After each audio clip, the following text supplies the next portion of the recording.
What's up, guys? We are moving forward through the Kingpin wave today, taking a look at a figure that's, I kind of know who he is, but I really have no idea why he looks this way or why he has such goofy eyes. And of course, that would be the new and improved, I don't know, Symbiote Spider-Man. So we've got a black Spider-Man here, which is always cool, but he's definitely a little different. So we've got him here in our standard Marvel Legends packaging. You can see him there with a couple of Kingpin heads in that window.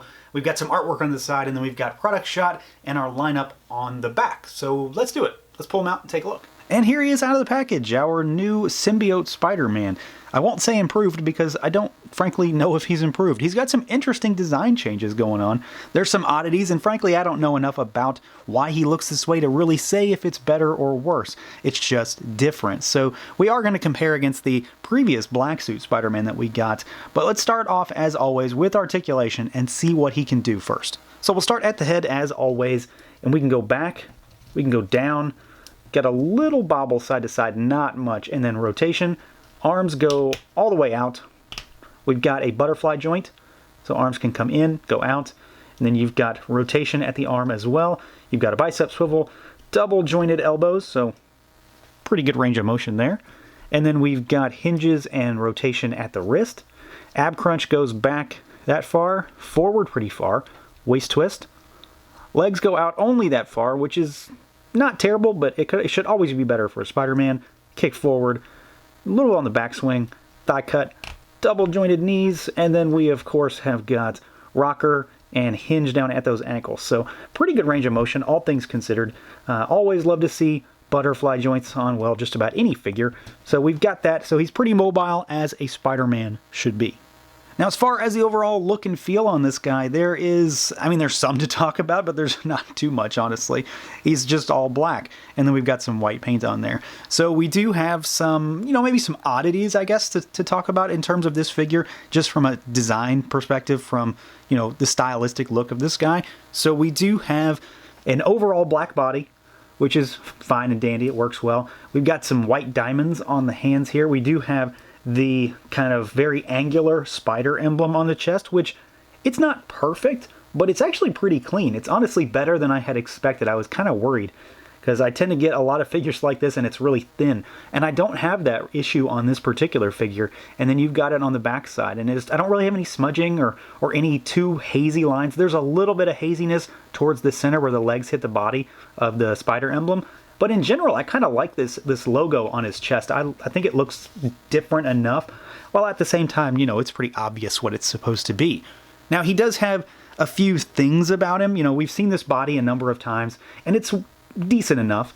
I still like some of the slightly beefier Spider-Man bodies out there. But as far as maybe some differences, we do have this kind of clawed hand. And for being a symbiote hand, that works. It is really big in comparison to this fist, though. They just look odd in terms of size. That said, it's a symbiote, so give it a pass. I'm not sure why he's clawed like this. I don't know. And then we've got some, I guess they're not bare feet, but he is not wearing shoes in this one. And I thought these were Lasher's feet. I really thought this was just a Lasher figure that was repainted, but it's not the case. It's not. He doesn't have this hand, and his feet are actually different too. They're a little different. They're not tremendously different, but we've got some, kind of clawed toe kind of feet going on down here. So it works, it's fine. I don't know why he looks that way. Someone please let me know why he looks this way. I would just care to know. And then of course we have got the head sculpt here, which is kind of, the standard blank Spider-Man head sculpt, but he does have the weird little eyes that jut out the side of the head like sunglasses almost, which frankly I don't like them from a stylistic approach. But they do work fine for what Hasbro was doing here. I have seen reports of people accidentally ripping them off, though. So be aware of that, I guess. I haven't had any indication that that's going to happen, but I have seen folks already having done that. So I guess buyer beware in that regard. But they very much do look stark white in comparison to the figure's black body. So there's a lot of contrast here, which I guess really does work. So he's different. He's not the Spider-Man in a black costume that I know or I love or I care about. But I don't really have any issues with the way he looks either. Now, as far as accessories go, we have the bare minimum without the bare minimum being 0. We have the bare minimum for what they could have really given this guy. I always want to get some sort of web effects, but I've always been disappointed by what they give us, so I guess I won't complain too much.